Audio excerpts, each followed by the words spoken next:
જૂના પાદર ગામના ખેડૂતે પરંપરાગત પાક છોડી રીંગણાની ખેતી કરી।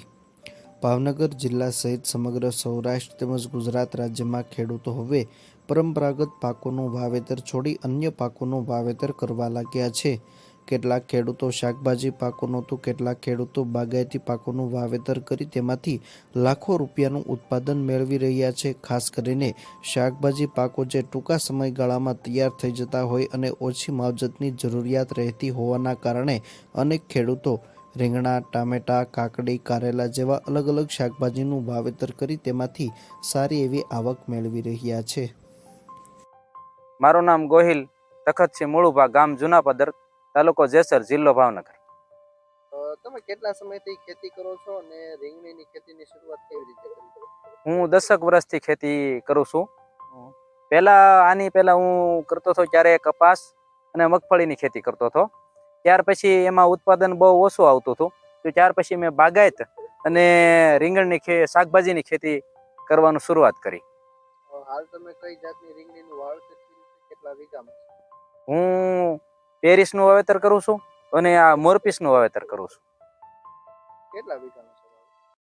વાવેતર મારે અત્યારે 10 વીઘામાં છે। 7 વીઘાની મોરપીસ છે અને 3 વીઘાની પેરિસ હતી। એમાં અત્યારે આ સાલુમાં આ 7 વીઘાની છે એમાંથી છે। તેની માવજત કેવી રીતે રાખો છો? એની માવજત હું પહેલા જમીન તૈયાર કરું છું, ત્યાર પછી હું એમાં ખાતર ભરું છું। ખાતર ભર્યા બાદ હું 4 ફૂટનો બેડ બનાવું છું।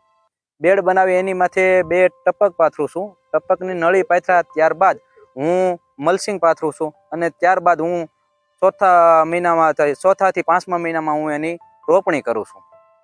અને એ રોપણી કર્યા બાદ પછી 7 થી 8મા મહિનાની અંદર 8મા મહિનામાં હું મિશ્ર પાકમાં કેળ પણ વાવેતર કરું છું। આપ જોઈ શકો છો। રીંગણાનું ક્યાં સુધી વેચાણ કરો છો? કેટલો ભાવ મળે છે અને વીઘે કેટલાક રૂપિયાનું ઉત્પાદન મળે?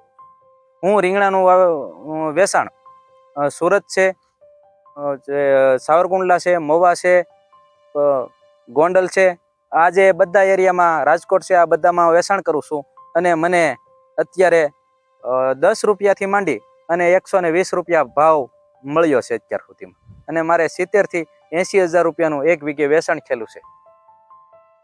ભાવનગર જિલ્લાના જેસર તાલુકાના જૂના પાદર ગામે રહેતા ગોહિલ તખતસિંહ, જેઓ અગાઉ કપાસ અને મગફળી જેવા પરંપરાગત પાકોનું વાવેતર કરતા હતા, પરંતુ તેમાં યોગ્ય ઉત્પાદન અને વળતર મળતું ન હોવાના કારણે હાલ છેલ્લા ઘણા સમયથી શાકભાજી પાક અને બાગાયતી પાકનું વાવેતર કરી રહ્યા છે।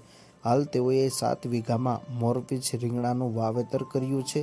આ રીંગણાનું જુદા જુદા શહેરોમાં તેઓ વેચાણ કરી રહ્યા છે।